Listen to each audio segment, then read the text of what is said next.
جیسا ایک سوال یہ نعیم باعث صاحب نے ٹورنٹو کینیڈا سے ہمیں بھجوایا ہے۔ سوال جو ہے یہ بہت اس ضمن میں اہم ہے کہ اس کا کئی جگہ پہ ذکر ہوتا ہے، اور اس کی بعض جو ہیں وہ بہت عجیب و غریب شکلیں بنا کے بھی احمدیت سے باہر جو ہے وہ پیش کی جاتی ہیں۔ وہ کہتے ہیں کہ حلالہ کیا ہے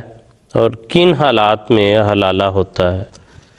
پہلی بات یہ ہے کہ حلالہ کی تھوڑی سی وضاحت کر دوں کہ حلالہ اسلام سے پہلے عرب میں یہ اس قسم کی بد رسم موجود تھی، اور جب وہ عورت کو پوری طرح اپنے سے الگ کر لیتے تھے تو اس قسم کا انہوں نے قانون بنایا ہوتا تھا کہ پھر اس صورت میں وہ خامند اس عورت کے ساتھ دوبارہ نکاح نہیں کر سکتا، اور اس پابندی کو قائم بھی رکھنا اور اس عورت کو دوبارہ نکاح میں بھی لانے کے لیے پھر وہ یہ کرتے تھے کہ کسی اور شخص کے ساتھ اس کا ایک دکھاوے کا نکاح کروا دیتے تھے، اور وہ خاوند صرف نکاح کر کے پھر اس کو طلاق دے دیتا تھا، تو اس کو وہ پہلے خاوند کے لیے حلال ہو جاتی تھی۔ تو یہ ہی دستور بعض لوگوں نے اس کو جاری کیا اور بعض فرقوں نے، لیکن اسلام میں یہ قطعاً حرام ہے، اور حضور صلی اللہ علیہ وسلم نے اس کو پوری طرح، حضور نے فرمایا کہ جو حلالہ کرتا ہے یا کرواتا ہے سب پہ حضور نے لعنت بھیجی ہے۔ اور اس میں چونکہ اسلام نے، قرآن کریم نے ایک مرد کو ایسی 3 طلاقوں کا حق دیا ہے کہ سب سے پہلی بات تو یہ ہے کہ اسلام نے طلاق کو ناپسند کیا ہے، لیکن اس کی اجازت دی ہے کہ بعض مجبوریاں ہیں جس میں تباہ نہیں ملتے، بعض اوقات ایسی صورت ہو جاتی ہے کہ انسان کو الگ ہونا پڑتا ہے، تو اس کی بھی اسلام چونکہ کامل مذہب ہے اس نے اس کی بھی وہ سہولت رکھی، اور اپنے ماننے والوں کو وہ بھی ایک موقع دیا کہ وہ بھی ان کے لیے گنجائش موجود ہے۔ لیکن اسلام نے کہا کہ ایک خاوند جو ہے وہ ایک بیوی کے ساتھ جس کے وہ 2 دفعہ ایسی طلاق دے سکتا ہے جس میں وہ رجوع کر سکتا ہے، وہ چاہے تو عدت کے اندر بغیر نکاح کے رجوع کر لے، اور اگر عدت گزر جاتی ہے تو نئے نکاح کے ساتھ دوبارہ خانہ آبادی کر لے۔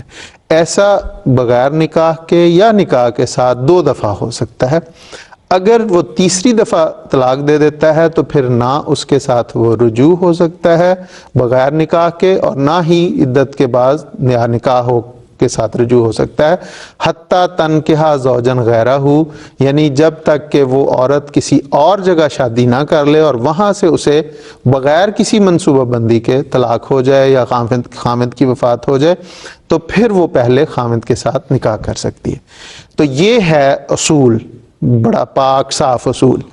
اس میں تاکہ انسان مرد کو بھی سمجھایا کہ اگر تم یہ 3 مواقع گوا دو گے تو پھر اس کے ساتھ تمہارا رجوع نہیں ہو سکتا۔ تو ایسی صورت کو جائز کرنے کے لیے، اس میں سے رستہ نکالنے کے لیے، ہیلہ نکالنے کے لیے پھر بعض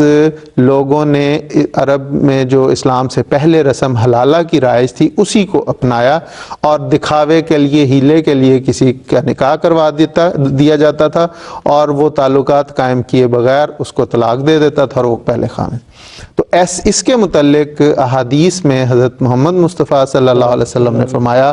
لعن رسول اللہ صلی اللہ علیہ وسلم المحل والمحلل لہ،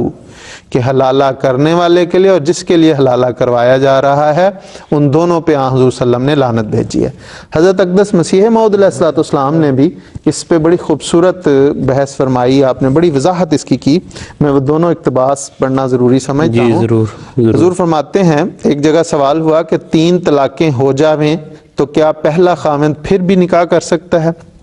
اس میں حضور نے فرمایا جب 3 طلاق واقع ہو جائیں تو پہلا خاوند اس عورت سے نکاح نہیں کر سکتا جب تک کہ کسی دوسرے سے وہ نکاح نہ کرے، اور پھر وہ خاوند اس کو طلاق دے دے، مگر عمدن اس لیے نہ دے کہ پہلا شخص اس سے نکاح کرے،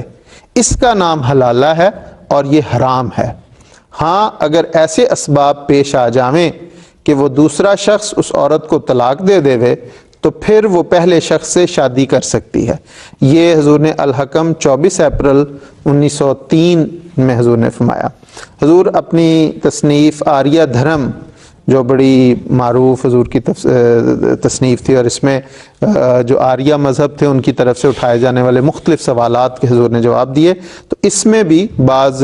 آریوں کی طرف سے یہ اعتراض کیا گیا کہ آپ کے اسلام میں بھی تو حلالہ کی رسم ہے، آپ ہماری جو نیوگ کی رسم ہے اس پہ اعتراض کرتے ہیں، تو حلالہ بھی تو ایسا ہی ہے۔ تو اس پہ حضور فرماتے ہیں